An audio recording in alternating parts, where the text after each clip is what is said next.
Bismillahirrahmanirrahim. Assalamualaikum warahmatullahi wabarakatuh. Alhamdulillahirrahmanirrahim. Segala puji hanya milik Allah Subhanahu wa taala, yang mana pada kesempatan ini kita diberikan kesempatan yang sangat luas untuk melaksanakan ibadah saum yang suci ini, ya. Alhamdulillahirrahmanirrahim.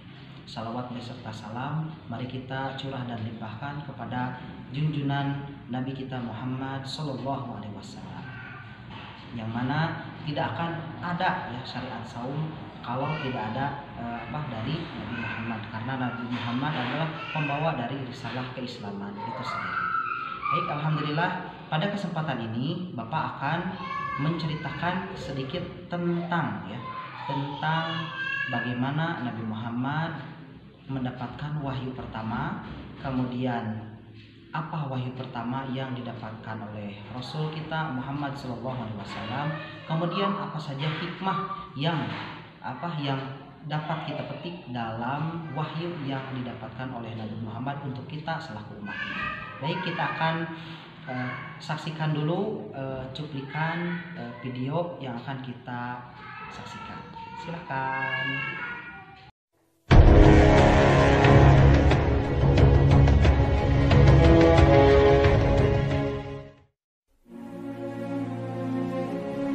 Ketika usia Muhammad bin Abdullah telah mendekati 40 tahun, beliau banyak menghabiskan hari-harinya untuk mengasingkan diri. Aktivitas tersebut mulai beliau kerjakan setelah melalui perenungan yang lama. Dengan membawa roti dari gandum dan air, beliau pergi ke Gua Hiro di Jabal Nur, yang berjarak kurang lebih 2 mil dari kota Mekah. Suatu gua yang tidak terlalu besar, dengan panjang 4 hasta dan lebar 1,75 hasta, dengan ukuran zira al-hadid, yaitu hasta ukuran besi. Selama bulan Ramadan, beliau di gua ini dan tidak lupa memberikan makanan kepada setiap orang miskin di sekitar sana. Selama bulan tersebut, beliau menghabiskan waktunya untuk merenung, memikirkan keagungan alam di sekitarnya dan kekuatan tidak terhingga di balik alam. Beliau tidak pernah merasa puas melihat keyakinan umatnya yang penuh dengan kemusyrikan dan segala persepsi mereka yang tidak pernah lepas dari mitos. Sementara itu, di hadapan beliau juga tidak ada jalan yang jelas dan mempunyai batasan-batasan tertentu yang bisa menghantarkannya kepada keridhaan dan kepuasan hati. Pilihan Nabi Muhammad untuk mengasingkan diri termasuk dari ketentuan Allah kepadanya, sebagai langkah untuk menerima tugas besar yang sedang menantinya. Roh manusia yang realitas kehidupannya akan disusupi suatu pengaruh dan dibawa ke arah lain, maka roh itu harus dibuat kosong dan mengasingkan diri untuk beberapa saat, menjauh dari berbagai kesibukan duniawi dan dinamika kehidupan yang membuatnya sibuk pada urusan kehidupan. Begitulah Allah Subhanahu wa ta'ala mengatur dan mempersiapkan kehidupan Rasulullah untuk mengemban amanat yang besar, mengubah wajah dunia dan meluruskan garis sejarah. Allah telah mengatur pengasingan ini selama 3 tahun sebelum membebani Muhammad dengan risalah. Rasul biasanya pergi untuk mengasingkan diri selama jangka waktu sebulan sebelum kembali lagi ke rumahnya, dan begitu seterusnya hingga wahyu Al-Quran turun. Ketika memasuki tahun ketiga dari pengasingan dirinya di Gua Hiro, tepatnya di bulan Ramadan, Allah menghendaki rahmatnya dilimpahkan kepada penduduk bumi dengan memberikan kemuliaan kepada beliau, berupa pengangkatan sebagai nabi dan menurunkan Jibril kepadanya dengan membawa beberapa ayat Al-Quran. Menurut Syekh Syafiur Rahman Al-Mubarakfuri dalam bukunya yang berjudul Ar-Rahiq Al-Maktum, peristiwa itu terjadi pada hari Senin, tanggal 21 malam bulan Ramadan, dan bertepatan dengan tanggal 10 Agustus tahun 610 Masehi. Tepatnya usia beliau saat itu 40 tahun, 6 bulan, 12 hari menurut penanggalan Hijriah, dan sekitar 39 tahun, 3 bulan, 20 hari menurut penanggalan Masehi. Berikut ini adalah penuturan Aisyah radhiyallahu anha mengenai detail peristiwa tersebut. Aisyah radhiyallahu anha berkata, wahyu yang mula pertama dialami oleh Rasulullah SAW adalah berupa ar-ru'ya as-sadiqah dalam tidur, dan mimpi itu hanya berbentuk fajar subuh yang menyingsing. Kemudian beliau lebih menyenangi penyendirian dan melakukannya di Gua Hira, beribadah di dalamnya beberapa malam sebelum dia kembali ke rumah keluarganya. Dalam melakukan itu, beliau mengambil bekal, kemudian kembali ke Khadijah mengambil perbekalan yang sama hingga datang kebenaran kepadanya. Yaitu saat beliau berada di Gua Hira tersebut, seorang malaikat datang menghampiri sembari berkata, "Bacalah." Lalu beliau menjawab, "Aku tidak bisa membaca." Kemudian malaikat Jibril memegang dan merengkuh beliau hingga beliau kehabisan tenaga. Lalu setelah itu dilepaskan sembari berkata, "Bacalah." Beliau tetap menjawab, "Aku tidak bisa membaca." Lalu untuk kedua kalinya Jibril memegang dan merengkuhnya hingga beliau kehabisan tenaga. Kemudian melepaskannya seraya berkata lagi, "Bacalah." Lalu beliau tetap menjawab, "Aku tidak bisa membaca." Kemudian Jibril melakukan hal yang sama untuk ketiga kalinya sembari berkata, "Bacalah dengan menyebut nama Rabb-Mu yang menciptakan. Dia telah menciptakan manusia dari segumpal darah. Bacalah, dan Rabb-Mu lah yang paling pemurah." Rasulullah pulang dengan merekam bacaan tersebut dalam kondisi hati yang bergetar dan menemui Khadijah binti Khuwailid sambil berucap, "Selimuti aku, selimuti aku." Beliau pun diselimuti hingga rasa ketakutannya hilang. Beliau bertanya kepada Khadijah, "Apa yang terjadi terhadapku ini?" Lantas beliau menceritakan pengalamannya dan berkata, "Aku amat khawatir terhadap diriku." Khadijah berkata, "Sekali-kali tidak akan, demi Tuhan, dia tidak akan menghinakanmu selamanya. Sungguh, engkau adalah penyambung tali silaturahim, pemikul beban orang lain yang mendapatkan kesusahan, pemberi orang yang papa, penjamu tamu, serta penolong setiap upaya menegakkan kebenaran." Kemudian Khadijah berangkat bersama beliau untuk menemui Waraqah bin Naufal bin As'ad bin Abdul Uzza, yaitu anak paman Khadijah. Waraqah adalah seorang yang menganut agama Nasrani pada masa jahiliyah. Dia bisa menulis dengan tulisan Ibrani dan sempat menulis Injil dengan tulisan Ibrani. Dia juga seorang yang sudah tua renta dan buta. Ketika itu Khadijah berkata kepadanya, "Wahai anak pamanku, dengarkanlah cerita dari anak saudaramu."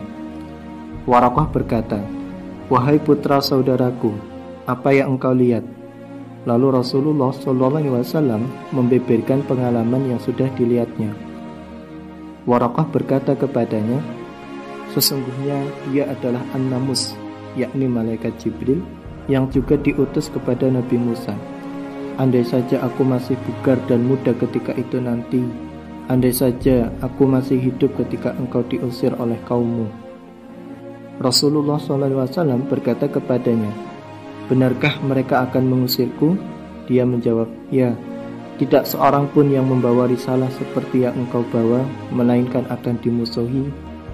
Dan jika aku masih hidup pada saat itu, niscaya aku akan membantumu dengan sekuat tenaga." Kemudian, tak berapa lama setelah peristiwa itu, Waraqah meninggal dunia dan wahyu pun terputus atau mengalami masa stagnan. Demikian, semoga video ini bermanfaat. Jika Anda menyukai video ini, silakan klik tombol like dan klik tombol subscribe untuk mendukung channel ini. Jika ada kritikan, masukan, atau saran, silahkan kirim ke alamat email kami. Jika Anda ingin request kisah tertentu, silahkan tulis di kolom komentar. Sekian, wassalamualaikum warahmatullahi wabarakatuh. Bismillahirrahmanirrahim. Iqra' bismi rabbikal ladzi khalaq. Khalaqal insana min 'alaq. Iqra' wa rabbukal akram. الذي علم بالقلم علم الإنسان ما لم يعلم كلا إن الإنسان ليطغى أن رآه استغنى إن إلى ربك الرجعى أرأيت الذي ينهى عبدا إذا صلى أرأيت إن كان على الهدى أو أمر بالتقوى أرأيت إن كذب وتولى ألم يعلم بأن الله يرى كلا لئن لم ينته لنسفعا بالناصية ناصية كاذبة خاطئة فليدع ناديه سندع الزبانية كلا لا تطعه واسجد واقترب بسم الله الرحمن الرحيم اقرأ باسم ربك الذي خلق خلق الإنسان من علق اقرأ وربك الأكرم الذي علم بالقلم علم الإنسان ما لم يعلم كلا إن الإنسان ليطغى أن رآه استغنى إن إلى ربك الرجعى أرأيت الذي ينهى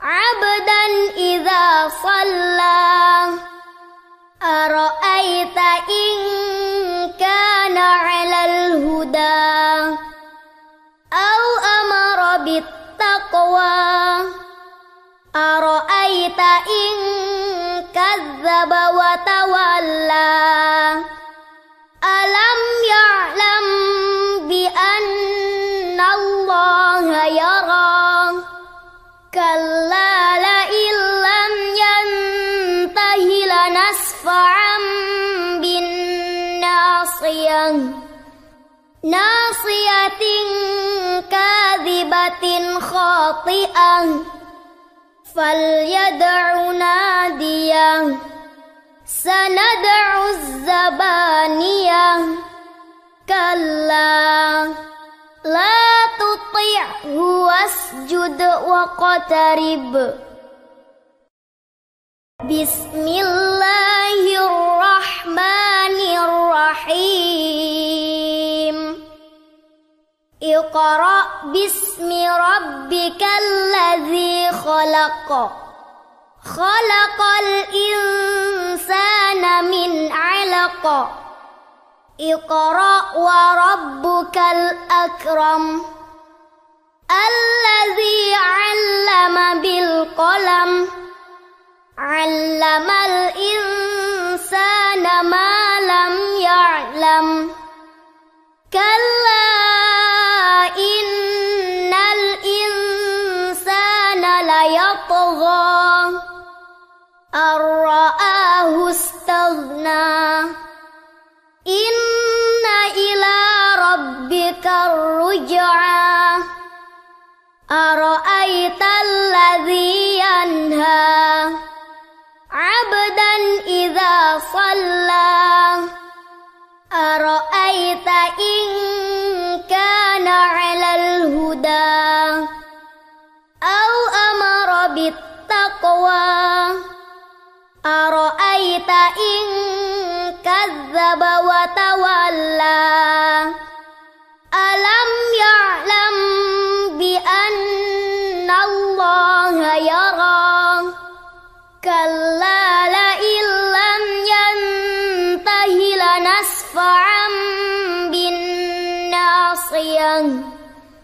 ناصية كاذبة خاطئة فليدع ناديه سندع الزبانية كلا لا تطعه واسجد واقترب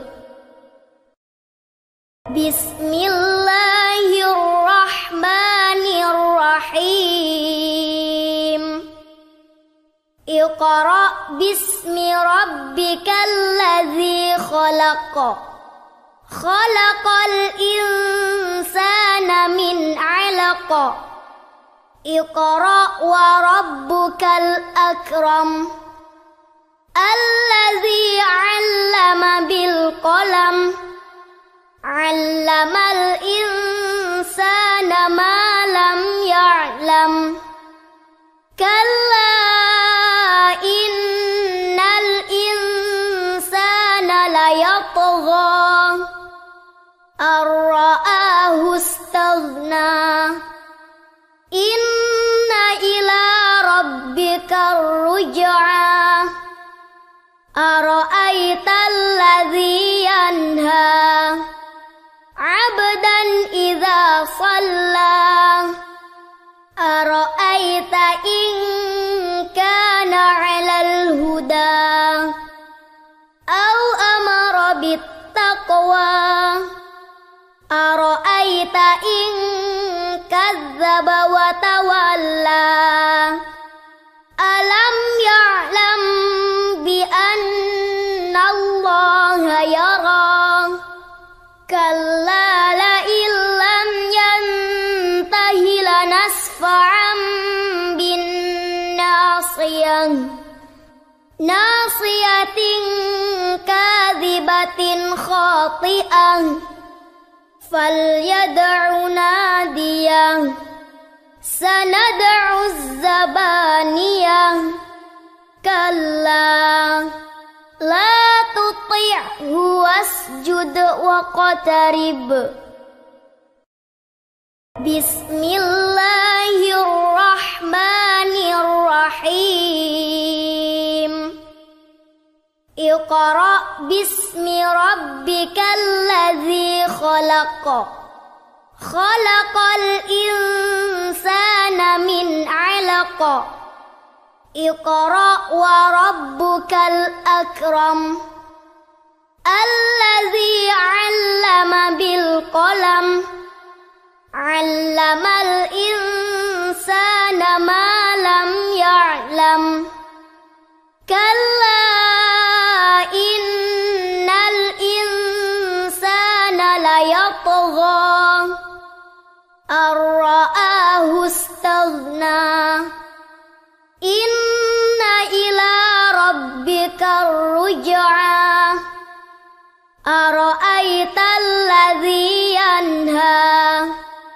عبدا إذا صلى أرأيت إن كان على الهدى أو أمر بالتقوى أرأيت إن كذب وتولى ألم يعلم بأن الله يرى كلا لئن لم ينته لنسفعا بالناصية ناصية كاذبة خاطئة فليدع ناديه سندع الزبانية كلا لا تطعه واسجد واقترب Alhamdulillahirrahmanirrahim. Barusan kita telah menyaksikan cuplikan mengenai Nabi Muhammad mendapatkan wahyu pertama di Gua Hiro. Selanjutnya barusan juga kita telah mendengarkan cuplikan ayat atau surat pertama yang diberikan dari malaikat Jibril kepada Nabi Muhammad, yaitu surat Al-Alaq dari ayat 1 sampai 5. Begitu indah ya Tapi pada saat ini juga kita akan belajar bersama-sama melafalkan surat Al-Alaq barusan ya. Hanya 1 sampai 5 saja. A'udzu billahi minasy syaithanir rajim. Bismillahirrahmanirrahim. Iqra bismi rabbikal ladzi khalaq. Khalaqal insana min 'alaq. Iqra wa rabbukal akram. Alladzi 'allama bil qalam. 'Allamal insana ma lam ya'lam. Shadaqallahul azim. Alhamdulillahirabbil alamin. Barusan kita telah melaksanakan pembacaan ayat suci Al-Qur'an surat Al-Alaq dari ayat 1 sampai. Alhamdulillahirabbil alamin. Barusan kita telah membacakan surat Al-Alaq dari ayat 1 sampai 5 ya. Alhamdulillah. Semoga apa yang kita bacakan menjadi pahala yang diterima oleh Allah Subhanahu wa taala. Dan yang tidak ikutan membaca rugi ya, karena di setiap satu hurufnya akan mendapatkan 10 kebaikan. Apalagi sekarang di bulan Ramadan ya, akan lebih ditingkatkan lagi, dikalikan lagi, berlipat lagi, lebih banyak lagi ya dari satu huruf itu. Dan pada saat ini, kesempatan ini Bapak akan menyampaikan beberapa hikmah di balik Nabi Muhammad mendapatkan wahyu pertama ini ya. Salah satunya adalah pada saat itu Nabi Muhammad ketika berkhalwat di Gua Hira, kemudian malaikat Jibril datang menghampiri beliau, langsung menyebutkan Iqra. Kata Nabi Muhammad, ma ana biqari, apa yang aku baca, aku tidak bisa membaca. Iqra, kata malaikat Jibril, menimpa. Pada saat itu pula Iqra, kebingungan Nabi Muhammad langsung didekapnya erat sama malaikat Jibril. Dan hal itu berangsur sampai 3 kali. Dan pada akhirnya Nabi Muhammad pun mengikuti bacaan atau apa yang dilafalkan atau disebutkan sama malaikat Jibril. Iqra bismi rabbikal ladzi khalaq sampai ayat 5. Allamal insana ma lam ya'lam. Pada saat itu pula Nabi Muhammad meyakini bahwa aku adalah utusan dari Allah Subhanahu wa taala. Itu yang pertama. Yang kedua, Nabi Muhammad SAW lebih yakin lagi untuk mengingatkan kepada kaumnya pada saat itu adalah kafir Quraisy. Untuk apa? Untuk meninggalkan kejahiliahannya atau masa-masa kebodohannya yang tadinya menyembah patung. Agar apa? Agar diajak oleh Nabi Muhammad untuk menyembah kepada Allah Subhanahu wa taala saja yang Maha Esa. Ya, tidak ada tuhan-tuhan yang lain dan lain sebagainya ya. Selanjutnya di dalam surat Al-Alaq ini juga ada satu ayat yang harus kita garis bawahi dari ayat ketiga surat Al-Alaq itu Iqra wa rabbukal akram. Iqra, bacalah, wa rabbukal akram, dan Tuhanmu agungkanlah atau muliakanlah. Ini maksudnya dalam tafsir yang lain ada 2 maknanya ya, ada 2 maknanya.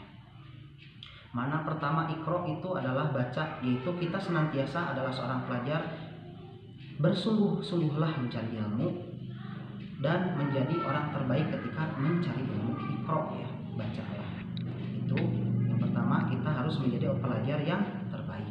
Wa rabbukal akram. Selain kita menuntut ilmu, baik itu adalah ilmu agama, apalagi ya itu yang terbaik, apalagi dan yang lainnya adalah ilmu dunia dan sebagainya, kita juga harus wa rabbukal akram, dan Tuhanmu agungkanlah atau muliakanlah. Dengan arti apa ini? Artinya adalah kita juga harus beribadah kepada Allah dengan taat dan giat. Kita di satu sisi mencari dunianya diiyahkan oleh Allah Subhanahu wa taala, dipersilahkan, tapi ibadah kepada Allah pun harus jadi prioritas. Maka dari itu ya Ananda, ketika kita sekolah, sholat pun harus dikerjakan. Apalagi sekarang saum, harus saum ya. Semoga kuat ya, diberikan kekuatan oleh Allah Subhanahu wa taala. Baik, hanya itu saja mungkin hikmah yang dapat Bapak sampaikan. Kemudian apa saja yang Bapak sampaikan pada kesempatan ini, kurang dan lebihnya mohon maaf. Hadanallahu iyana iyyakum ajmain. Assalamualaikum warahmatullahi wabarakatuh.